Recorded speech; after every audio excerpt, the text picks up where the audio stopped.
Hey guys, I just wanted to hop on here, make a quick video, kind of going through some of the processes that I go through when making 3D prints. We're going to check out Fusion 360, where we model some of our projects, put them into Creality Print, which is a slicing software, and then get it sent over to the printer, and we'll be able to take a look at what that looks like.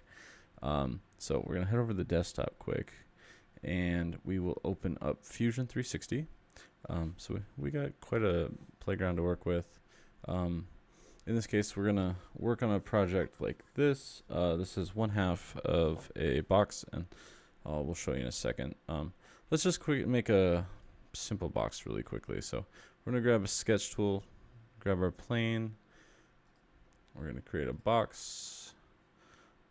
The printer we're printing on can print up to 300 millimeter by 300 millimeter. So for this sake, let's say 290 by 290, and then we will make another box, and let's say 280 by 280. We're going to finish that sketch. We will extrude the center by 10 millimeters so we have a thicker bottom. And then, so we can view our sketch here, we will then take the inside and we will extrude that by, let's go by 40 millimeters. So the inside of the box will now be 30 millimeters. Let's sit up here real quick. So we will save that. And so now we have just a simple box. Now we could do a lot of different things. We can add a cover. We can add another box that slides over this. We could add magnets. We could add a hinge. We could do a lot. So for the project that we're working on right now, we're going to head over here to a box that I worked on. It's a Dungeons and Dragons storage box for your dice, your miniatures, a pen or pencil, you name it. So pen or pencil goes there. You can add miniature in here and some dice. This box in particular I'm working on as a sample for a local board game cafe that I absolutely love. Foxton out of Burnsville, Minnesota. Amazing place. You walk in, they have hundreds of games that you can just pull off the shelf and play. My friends and I spend lots of time there. They have a cafe. They have a little store section. You name it. Underneath, we have the other side with my logo. These holes are meant for magnets, so we glue in some magnets, and now this box is magnetic.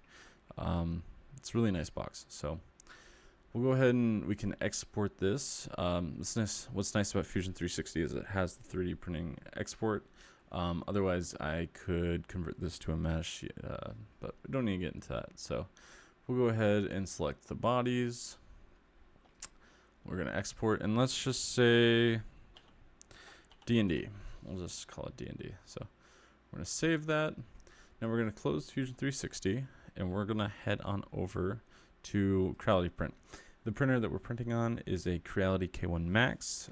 It's my fastest printer, and we have our build plate, our settings over here, and our toolbar up top. We're going to import that model, and let's grab our D&D box. And now there it is, ready to be made into a 3D print. So in this case, the way that it got modeled, this is upside down. I don't want to print it like this because this is too much surface area printing in the middle of the air. I could add supports to it, but that would make it just really messy and waste of material. So we're gonna go ahead and grab this, and we need to separate them because at the moment they are stuck as one piece. So we'll go right click, we're going to split this. I will grab this and we're going to just flip this over. Additionally, we should move this in a little closer. It's less travel for the 3D printer, so a little bit faster times. That looks good to me.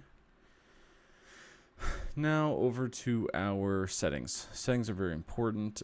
They take a lot of honestly, it took a lot of learning to understand, and there's so much more There's so many things that you can do just based on the settings for this. At the moment, we're going to start with the standard 0.2 millimeter layer height. That's the thickness of each layer.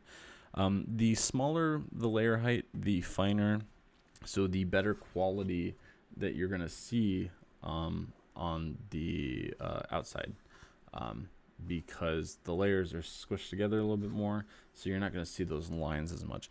But for this case, we're going to print it in 0.2, which is the default. Turn on advanced settings here. Really here, just gotta do the layer height.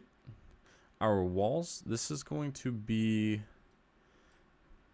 how thick the outside and inside wall is. 2 would be the standard, but because we're looking for strength on this one, we're gonna go for 3 walls. It's just gonna make that outer wall a little thicker. With that, we can do our infill. Infill is going to be the materials that's inside. Now, we don't print these completely solid, otherwise they'd be way too heavy and very strong, of course, but with the right infill, you can get the same amount of strength. So we have many different options to choose from. Getting to learn what each one of these do is an art within itself. In this case, we're going to use gyroid. What gyroid is it's going to give the most strength from all sides, and we can do this even though it sounds like it's not a lot. We can do it at 10%, and you'll see in a sec why that is.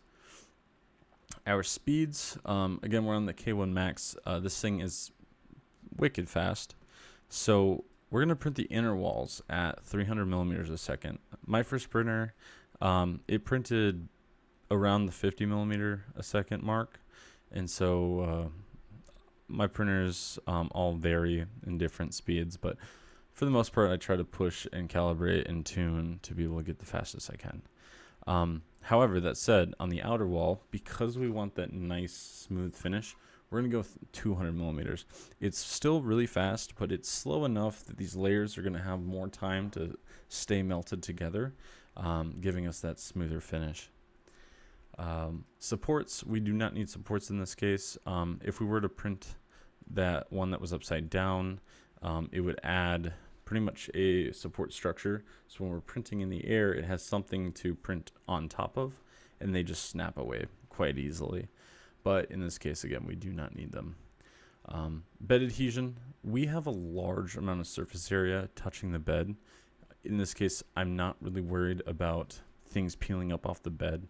The bed is heated to 60 degrees Celsius, and you can do the math there. And then the nozzle is 230 degrees Celsius for my specific setup.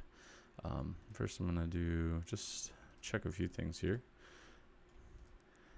We're going to add what's called a mouse ear.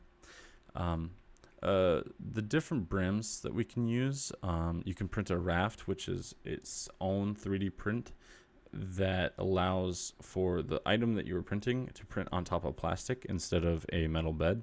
You're going to get way better adhesion. The caveat to that is when you peel them apart, they do not come apart very well. And then you have brims, which are just extra material on the outside that helps hold everything down. There's a little bit of cleanup to do for that. In this case, again, we do not need it. These mouse ears are going to work perfectly. They're just little circles that are gonna show on these corners here. As we have a curved corner, it's less contact to the bed, and so the higher chance of peeling, and those mouse ears are going to fix that for us. So we'll go ahead, and that's really about it. Everything else I have set up is I'm pretty confident in. So let's go ahead and slice this. Slicing is going to take that object and it's going to turn it into what's called G-code. G-code is your Waze, your GPS, your directions on how to print.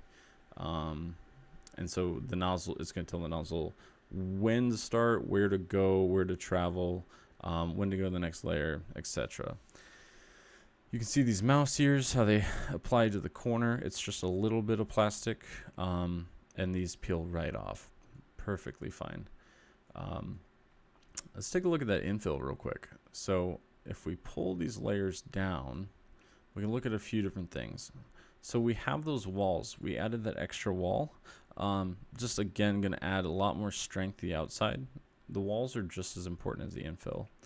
And when we start to pull this up a bit, you can see those gyroid layers stacking on top of each other. As it doesn't look like, it looks like there's a lot of material there, but you know, we're at 10%. So we can get away with that because the design of this gyroid. You can start from the first layer, how it gets that nice flat adhesion to the bed. And as we pull that up, we get our embossments in, and everything comes out perfect. So we're gonna go ahead and we can upload this to my computer. I can put it on a USB stick, run it to the printer, and thankfully, in this case, the K1 Max has wireless printing. So we're just gonna go land print. We're gonna choose our printer. We're gonna choose that K1 Max, and we would just send it to the printer. Now for this example, I already have it printing. So what we can do is we can head over to devices. We can choose the device that we're looking for, which is the K1 Max, and we can see it printing. I'm gonna open this up really quickly, and you can see how well that's turning out. The printer is moving pretty fast. This camera doesn't pick up necessarily how fast it moves. But using our settings here, we can see we've got an hour and 5 minutes left. You can see I can move the printer here if I need it to. I can change the temperatures if I think I need to make it hotter or less hot. And yeah, so there's our box, our little sample box. And yeah, so I'm going to close this up. Don't need to save any of that. So now, that's a little quick view at how we 3D print, from making a model to getting it in my hands physically. So yeah, I appreciate you watching the video. Please, if you're on YouTube, like and subscribe. I'm gonna try my best to start doing videos like this, kind of some demonstrations. I have a nice dedicated camera now that I'm gonna get set up, and we'll be able to get some shots with the printers in the background. Check me out on Facebook and Instagram. Facebook is where I post most of my updates. You'll see a lot more content there. And check out the website, stackingplastic.com. At the moment, there's a lot of things like this box that are not on the site. However, it's not that I'm not incapable of making this stuff. If you come up with an idea or you see something that you think is cool, please hit me up. Be happy to work with you on getting that. And in the next about 2 weeks, I'm going to be able to do multicolor printing, which is super exciting. Multicolor printing, I would be able to, trying to think of a good example here. Let's take the screwdriver. I would be able to print the black and the red and the white Milwaukee logo all within inside of each other. At the moment, I am able to get away with printing red, building up, stopping the print, changing the material out, and then printing black on top of that by stacking them.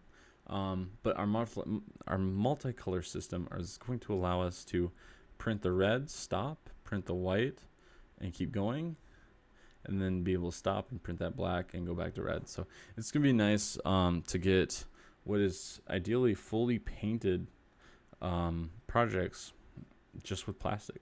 So stay tuned for that, and I'll have a lot more updates. Thank you. Have a good day.